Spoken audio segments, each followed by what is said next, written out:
کچھ دن پہلے ایک واقعہ سامنے آیا، ایک آدمی کی شادی ہوئی، دلہن نے پہلی رات کو بولا کہ آپ مجھے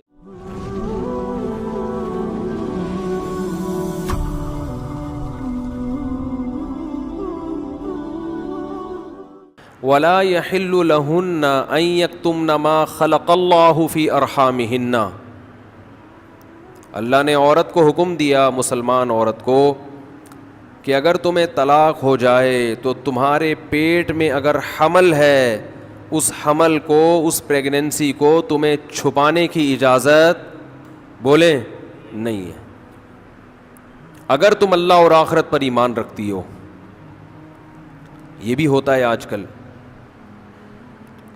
کیونکہ اس معاملے میں مرد عورت کی زبان پر اعتماد کرتا ہے۔ اگر ایک مرد نے کسی عورت کو طلاق دی، عورت کو اگر حمل ہے وہ چھپا لے گی اور وہ بتائے گی مجھے مینسز آنا شروع ہو گئے، مرد یقین کر لے گا، بھائی 3 مینسز گزر گئے، عدت ختم۔ کسی اور مرد سے نکاح کرے گی، اس کو بتائے گی بھائی میری عدت پوری ہو گئی ہے۔ اس بات کا امکان ہے کہ وہ بچہ کسی اور مرد کے کھاتے میں ڈال دے۔ مرد تو نہیں دیکھ رہا کہ واقعی عدت ختم ہوئی ہے، یہ عورت جانتی ہے اور اللہ جانتا ہے۔ تو اس معاملے میں اللہ نے حکم دیا عورت کو کہ وہ خیانت بولے نہیں کرے۔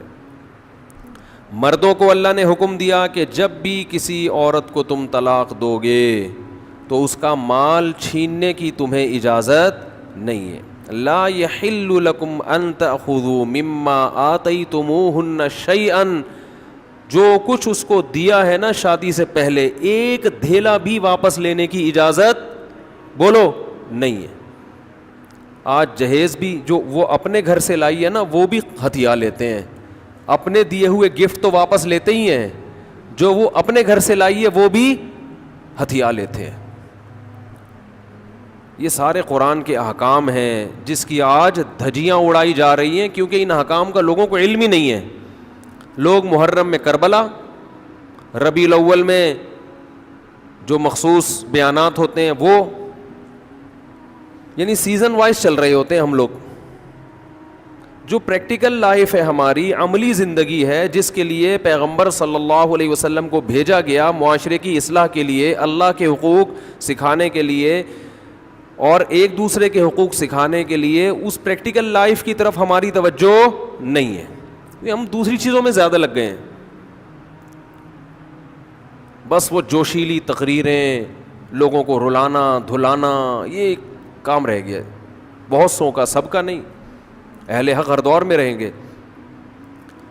تو اللہ نے حکم دیا کہ ڈیورس کے بعد آپ کو عورت سے کچھ لینے کی اجازت بولو نہیں ہے۔ ہاں، خلا کی صورت میں مہر واپس لے سکتے ہو۔ خلا یہ ہوتا ہے کہ مطالبہ عورت کی طرف سے ہو طلاق کا، آپ تو نہیں دینا چاہتے، اچھی بھلی زندگی گزر رہی ہے، اسی کو دماغ خراب ہو رہا ہے اس کا، نہیں مجھے نہیں رہنا، تو پھر اس صورت میں مرد اگر ڈیورس دے تو وہ یہ شرط لگا سکتا ہے کہ میرا خرچہ واپس کرو، خام خواہ میں کیوں کرایا خرچہ۔ کچھ دن پہلے ایک واقعہ سامنے آیا، ایک آدمی کی شادی ہوئی، دلہن نے پہلی رات کو بولا کہ آپ مجھے پسند نہیں ہو، میں تو کہیں اور شادی کرنا چاہتی تھی، ابا نے آپ کے متھے باندھ دیا۔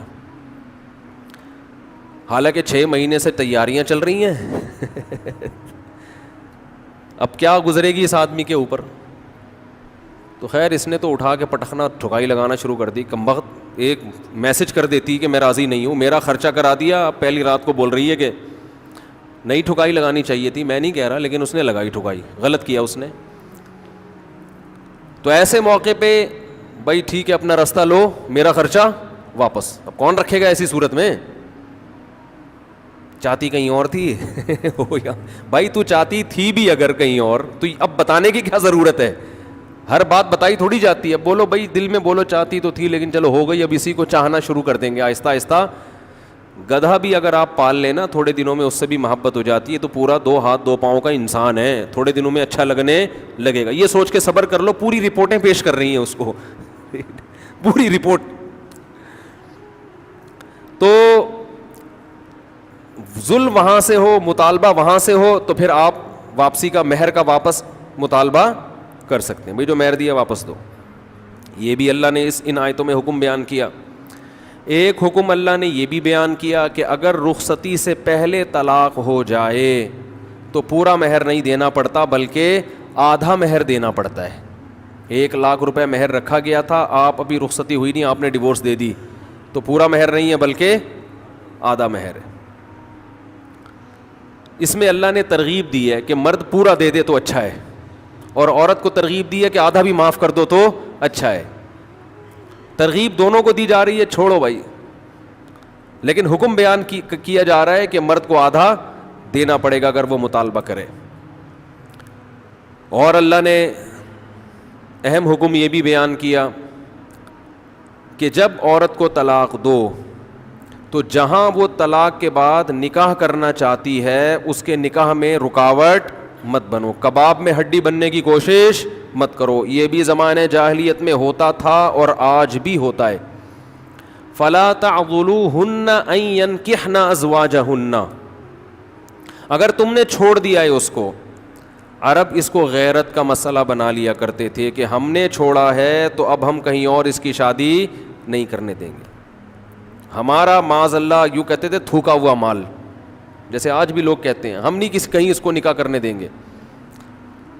اس سے بھی قرآن نے کیا کیا, منع کیا. اور اس سے بھی منع کیا کہ اپنی مرضی سے زبردستی اس کا نکاح بھی مت کراؤ طلاق یافتہ کا. ینکحن ازواجہن, اپنے سلیکٹڈ شوہر سے نکاح کرنا چاہتی ہے تو تم کباب میں ہڈی بولو نہیں بنو, یعنی اس کو یہ رائٹ ہے کہ وہ جہاں چاہے نکاح کرے.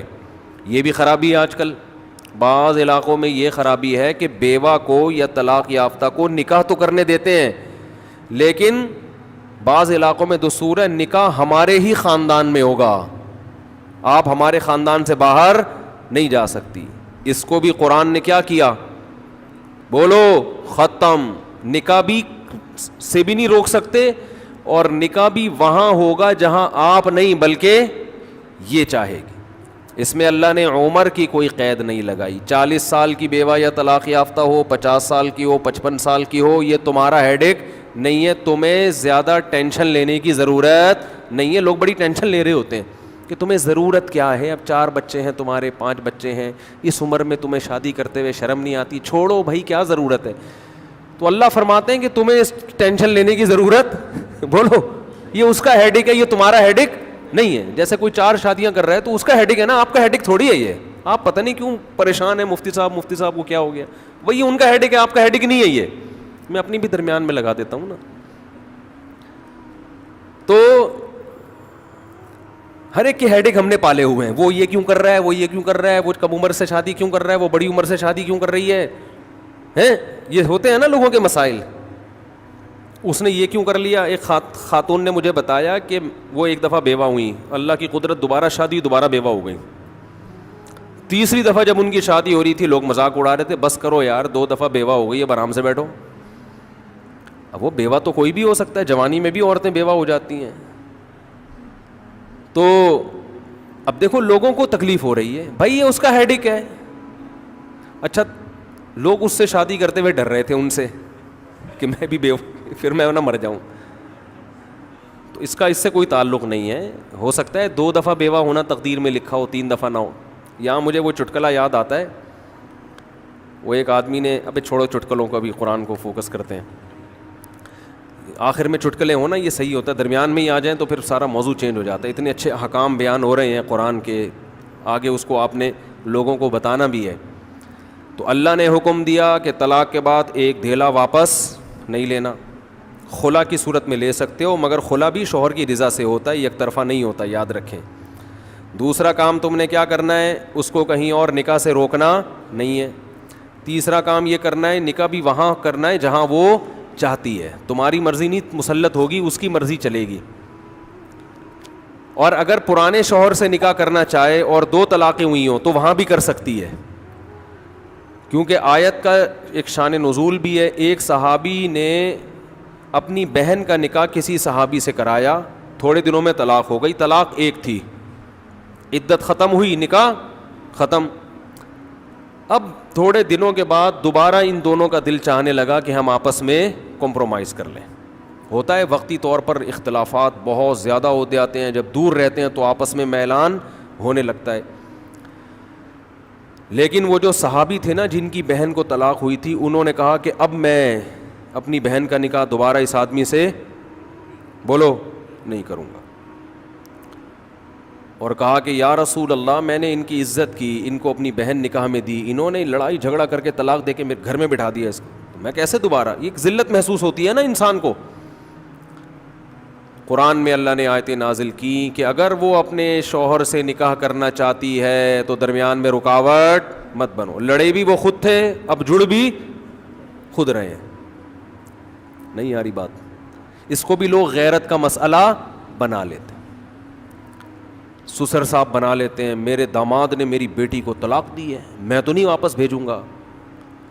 بھائی دنیا میں جو آدمی میں لچک نہیں ہے نا, فلیکسیبلٹی نہیں ہے, لچک نہیں ہے جس میں, وہ کبھی بھی کامیاب نہیں ہو سکتا.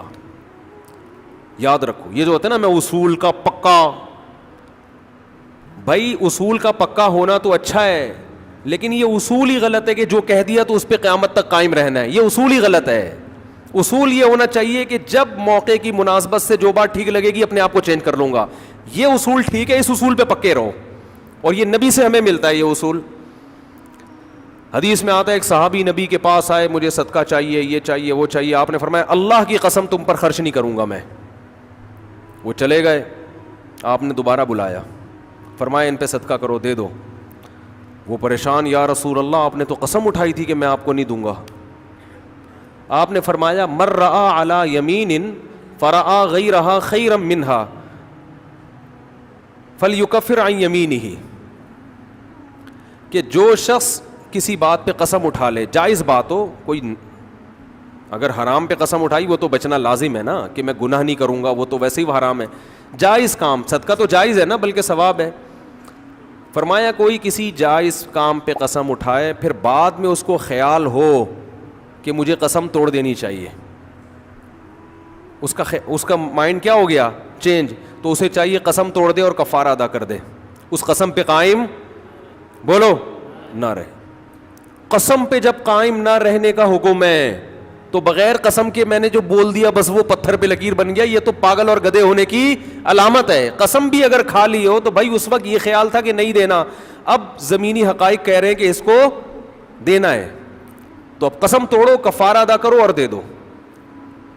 بات نہیں آ رہی میرا خیال ہے. یہ کس کی سیرت ہے؟ نبی کی. نبی سے زیادہ کسی کی پکی زبان ہو سکتی ہے؟ لیکن ایسی لچک سکھائی ہے کامیاب بننے کے لیے کہ یہ نہیں کہ جو کہہ دیا تو وہ پتھر پہ لکیر. گراؤنڈ ریئلٹی کے لحاظ سے, ماحول کے چینج ہونے کے لحاظ سے آپ نے اپنا رویہ کیا کرنا ہے, چینج کرنا ہے. اس وقت آپ کی رائے یہ تھی, اب آپ کی رائے وہ ہے, کیونکہ زمینی حقیقت بھی چینج ہوتی ہے اور انسان کی نالج بھی چینج ہوتی ہے اور انسان کی رائے بھی چینج ہوتی ہے. بعض دفعہ نالج چینج نہیں ہوتی, انسان تانے بانے ملا کے ایک رائے قائم کرتا ہے, بعد میں جب اور گہرا سوچتا ہے تو اسے لگتا ہے کہ وہ رائے ٹھیک نہیں تھی, تو وہ اسٹیٹمنٹ اس کا کیا ہو جائے گا, چینج. کوئی بات نہیں, دن میں 100 دفعہ چینج ہو جائے. ناکام وہ ہے جو کہہ دیا تو اڑ گیا, بس کچھ بھی ہو جائے. اب دیکھو ایک آدمی آپ کو مستحق نظر نہیں آ رہا تھا, آپ نے کہا اللہ کی قسم تجھے میں صدقہ نہیں دوں گا, تو فراڈی ہے. بعد میں پتہ چلا نہیں فراڈی نہیں ہے, آپ کو نہیں, میں نے تو بول دیا تھا میں نہیں دوں گا. بھائی اب فراڈی ہونے کی بیس پہ نہیں دے رہے تھے, تو اب پتہ چل گیا یہ فراڈی نہیں ہے. بعض دفعہ پہلے بھی پتا تھا فراڈی نہیں ہے, اب بھی پتہ ہے نہیں ہے, لیکن پہلے خیال تھا کہ نہیں دینا چاہیے, اب خیال ہے کہ دے دینا چاہیے, تو رائے چینج کر لو. بہت مشکل ہے. اور گھریلو جھگڑوں میں تو میاں بیوی کی طبیعت میں اگر لچک نہیں ہے نا, 4 دن بھی ان کا رشتہ نہیں چل سکتا. یہ تو مجھ سے ابھی لکھوا کے سگنیچر انگوٹھے لگا لو, جیسے سبزی والے نے ٹھپے لگائے تھے انگوٹھے لے کے گھوم رہا ہوں, لیکن آپ انگوٹھے نہیں, آپ مجھے پکڑ لینا, میں کہاں بھاگوں گا. وہ جب بھی انگوٹھے کی بات آتی ہے مجھے وہ سبزی والا یاد آتا ہے جس کو میں نے بزنس کے لیے پیسے دیے تھے, اور اس نے ایمانداری میں اسٹیمپ پیپر پہ اپنے انگوٹھے لگا کے دیے تھے. جب وہ پیسے لے کے بھاگا تو 3 سال میں نے وہ انگوٹھے سنبھال کے رکھے. اب لوگ مجھے کہتے ہیں نا وہ فلاں آدمی کو میں اتنے کروڑ روپے دے رہا ہوں تو اتنا ایماندار ہے, میں تو اسٹیمپ پیپر پہ لکھوا رہا ہوں اور انگوٹھے بھی لگوا رہا ہوں. میں کہتا ہوں یہ انگوٹھوں کا تذکرہ میرے سامنے مت کیا کرو, انگوٹھوں سے کچھ بھی نہیں ہوتا. بندہ اگر 2 نمبر ہے, اسٹیمپ پیپر بکری کو کھلا دینا, کسی کام کا نہیں ہے یہ اسٹیمپ پیپر, عدالت سے بھی نہیں نکلوا سکتے. سمجھتے ہو؟ لکھوایا کرو ضرور، لیکن اس سے ہوگا کچھ بھی نہیں. عدالت انگوٹھا دیکھ کے بولے گی بس ٹھیک ہے انگوٹھا، اب انگوٹھے کو پکڑ کے جیل میں ڈال دو بس. انگوٹھے کو دیے تم نے پیسے، بندہ تو پکڑائی میں آئے گا ہی نہیں، آ بھی گیا تو کچھ بھی نہیں کر سکتے. عدالت کہے گی دیے کیوں تھے؟ تو پیسہ دینے سے پہلے 100 دفعہ سوچا کریں. خیر، تو کیا بات چل رہی تھی؟ ابے انگوٹھے کی بات کہاں سے آئی؟ ہاں، لچک پیدا کرنا میاں بیوی کا رشتہ تو ایسا ہے کہ اگر آپ کا ہے نا کہ جو میں نے کہہ دیا بس وہ کیا ہے، آرڈر از آرڈر. تو بھائی اس کا مطلب آپ میدان جنگ میں کھڑے ہوئے ہیں، دشمن کی فوجیں آپ کے سامنے ہیں، اور آپ ایک فوج کی کمانڈ کر رہے ہیں کہ گولی چلانے کا آرڈر دیا تو کیا کرنا ہے؟ یہ گھر ہے، یہ میدان جنگ بولو نہیں ہے. یہاں آپ کا اسٹائل یہ ہونا چاہیے، آپ نے بیوی کو آرڈر دیا. گراؤنڈ ریئلٹی یہ کہہ رہی ہے کہ بھائی میرا روب اس پر بیٹھا ہوا ہے اور وہ پکوڑے بنا بنا کے خود ہی کھا رہی ہے، آپ کو ایک لقمہ بھی نہیں کھانے دے رہی. آپ غصے میں آئے، آپ نے کہا بیگم مزید پکوڑا اگر کھایا نا تو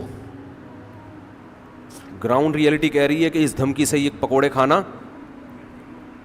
چھوڑ دے گی نا.